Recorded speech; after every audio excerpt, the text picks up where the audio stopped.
Just clocked that clock. Esk Valley Railway, cinder track. That's quite cool. Great 18. I wonder if we see Rosebery Topping. There's Rosebery Topping. Whitby Abbey up there, look. I read the timetable wrong for the return journey.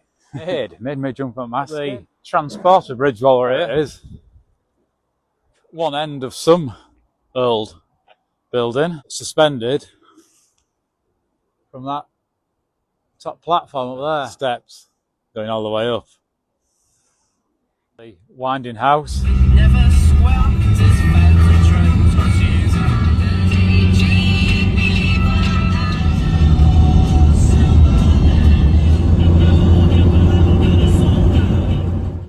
Yes people, welcome to another video.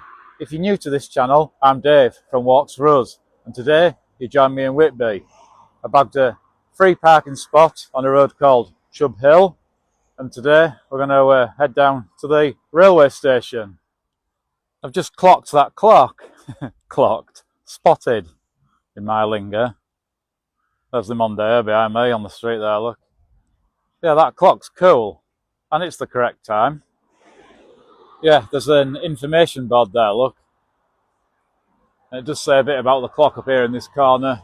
In fact, I think it's all about the clock, to be honest.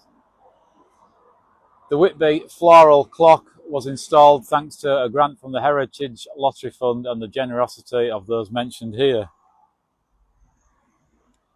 Cool, so let's head down to the railway station. And today we're going to take a trip on the Esk Valley Railway across the Yorkshire Moors to Middlesbrough.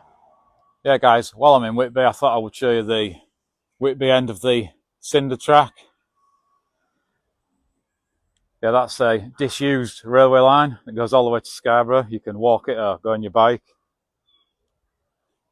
And there's an information board here. See this viaduct here, the Larpool viaduct. Yeah, we'll be going under that today on our train. And there's steps up there behind that board. That's how you get up onto the cinder track. Or alternatively, walk through the tunnel to your left, and there's a slope up onto the track if you've got your bike or a wheelchair, a pushchair. And if you go far enough down that track, and it's not that far, a couple of miles maybe not even that, you get to go over the Larpool viaduct. What's going on with my beard? During the war, That's quite cool. Guess we'll go this way then. Oh, this is the one we're doing. The Esk Valley Railway. So we're obviously in Whitby. And we've got Ruswap, Slights, Grossmont, Egton, Glaisdale, Leelholm, Danby, Castleton Moor, Commondale, Kildale, Battersby, Great Ayton. I wonder if we see Rosebery Topping. Nunthorpe, Gypsy Lane, Marton, James Cook Hospital and Middlesbrough. There's Rosebery Topping. And if you guys check out my videos, there's a video of me with a sunrise at Rosebery Topping cooking eggs and bacon. In winter, might I add. Just trying to find the ticket office. It's brought me back out this end. But there's that post in the way there, isn't it? There's Whitby Abbey up there, look. Yeah, so I'm planning on getting this one. Whitby to Middlesbrough, 8:44. And we get to Middlesbrough at 10:15. And then to come back, we just looked down here. There's tells you down here what all the different letters mean. So SO, this is coming back Middlesbrough to Whitby. SO is Saturday only. Today is a Wednesday. SX is Monday to Fridays. So we're going to have to get the 12:39 back that gets to Whitby at 15:37, because none of these come all the way to Whitby. I'm not going to be back here till 7:30 otherwise. I'll get 2 hours in Middlesbrough. I don't really know what's in Middlesbrough anyway. I've come for the train journey. I read the timetable wrong for the return journey, but I would have been early for my train. I was reading the top line, which is Newcastle. So I'm coming back from Middlesbrough. So 2:04. So I get nearly 4 hours in Middlesbrough. Have a look around, get some dinner. Got my tickets. Been to the toilet over the road, 50p. And the train's here, so I can get on it now. Yeah, I waited for the ticket office to open at 8:30 to get my tickets, because I don't like using machines if I do it wrong or something.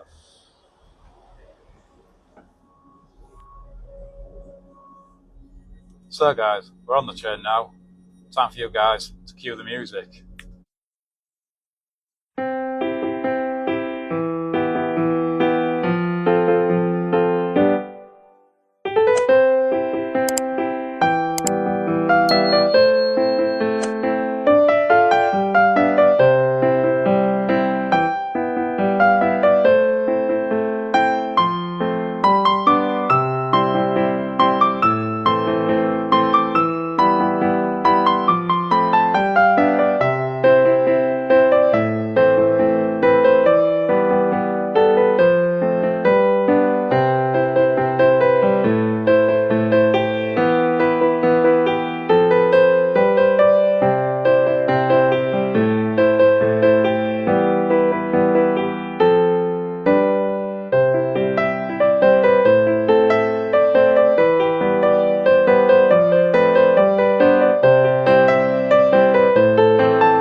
So, Middlesbrough.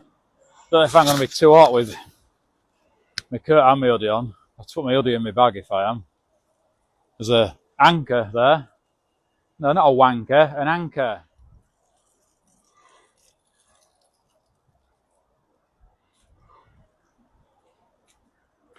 We'll go and take a look at the transporter bridge while we're here. It's been closed since 2019 for structural reasons, I think. There it is.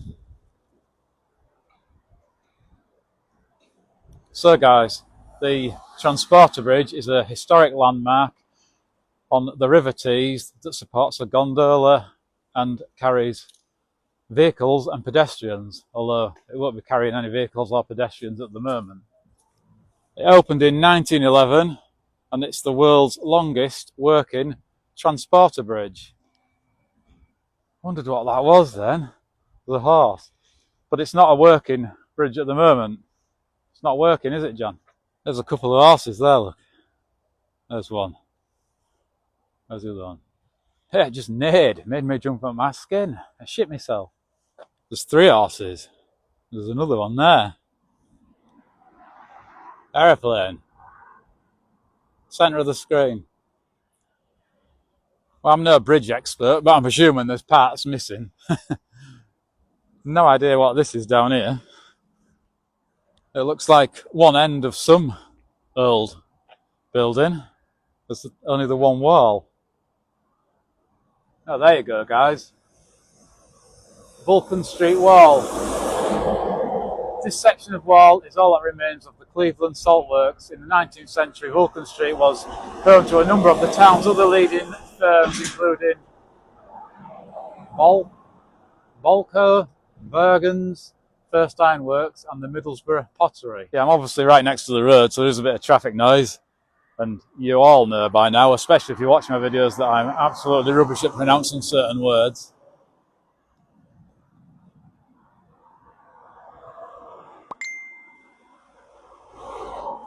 There's like a steeple church with a clock on down there. And see behind the fence there's another one over there. Try and get the fence. Get the fence out of view. Another one there, look. There's another quick shot of it through a fence. Yes, so we're at the foot of the bridge now. We've still got the price list up, look. Bridge will not operate in poor visibility or high winds. Closed on a Sunday. So this little sign here, look. If you've got a bigger car, you get charged for 2 bays. Yeah, apparently it doesn't operate in 30 mile an hour or plus winds, to do with the bridge lining up at each end. And the poor visibility is to do with the ships, the boats on the River Tees.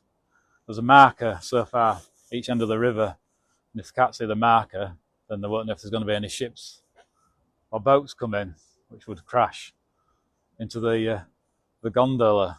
I don't know how you say that word very well. Gondola. So here we're at the bridge.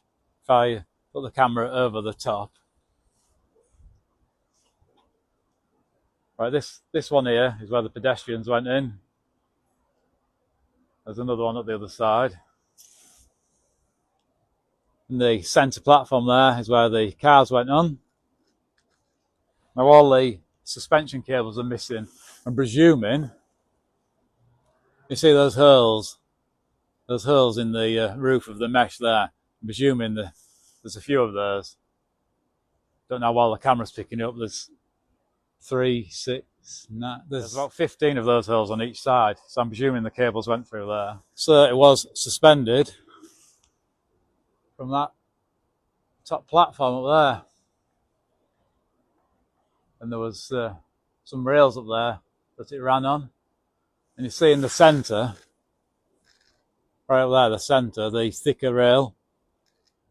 Yeah, that used to be a footbridge. That closed, I think, in 1981, but don't hold me to that. Yeah, because on that framework over there, I don't know if you can see, guys, there's steps going all the way up. and then you could walk along there and down the other side. That closed, and the steps at the other side were removed. But apparently that was, I think, half price of what it would have cost to go on the gondola. So a lot of people did that to save some money. Before the bridge shut though in 2019, they did, however, do tours up there. Obviously you couldn't go down the other side, but you could go up onto the top. And there's the winding house. You can see the cables coming out there, look. One is a longer cable and one a shorter cable. I think you can just make out there, you can just see the cable on the rail in there. There is a reflection because I'm shining the camera through a window. Yeah, like I say, a longer cable and a shorter cable. One took it one way and one brought it back. Yeah, the long cable pulled the gondola to Port Clarence and the short one pulls it back to Middlesbrough. Just reading off a little information board here. And apparently this statue is two kids waiting for their dad that used to work on the other side of the bridge, waiting for him to come back. Here we have a pulley wheel.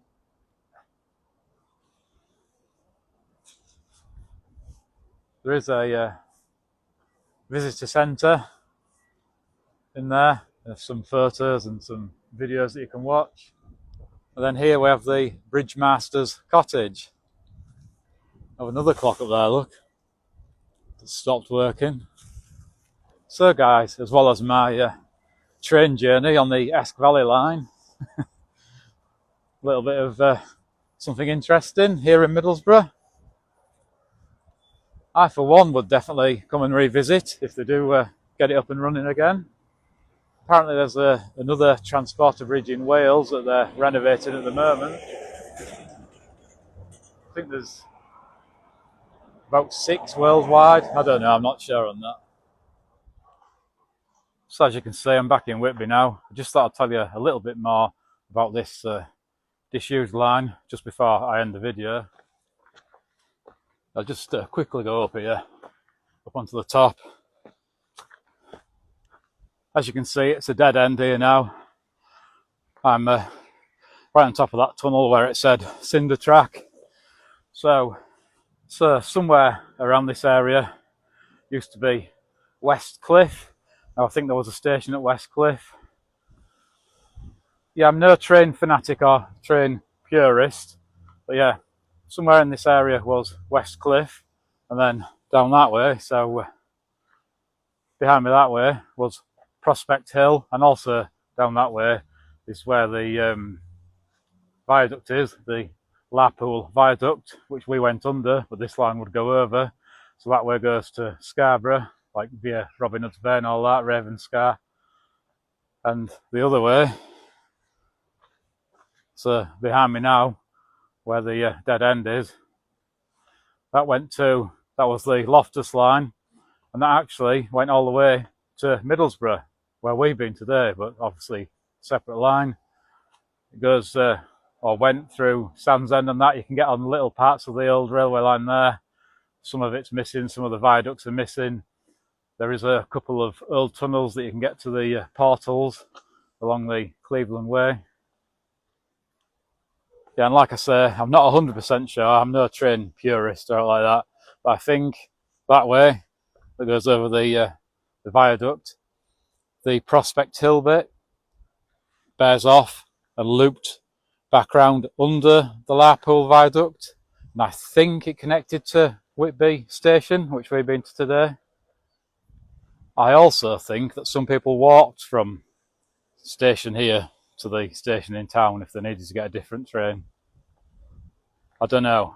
Let me know in the comments. So I just thought I'd add that little bit of info in. Whether I've got it 100% right or not, you know what I mean? I don't know. But yeah, and I know the channel is called Walks for Us, but if you do watch my videos and you do enjoy this video, if you take a look at my previous videos, there is a video where I did the Settle to Carlisle train journey last year. So obviously I like the trains and that as well, but yeah, no walking today. But as always, Thanks for watching. Give us a big thumbs up if you did enjoy the video. Think about subscribing to the channel if you haven't already. Take a look at my previous videos and see new videos coming in. I do upload quite regularly. Sometimes I have a bit of a break, but sometimes at the moment there's a video being every week for quite a while now. So I'm going to wrap this one up now. As always, I'm Dave. You've been watching Walks for Us. Thanks for watching. Stay safe. Happy hiking.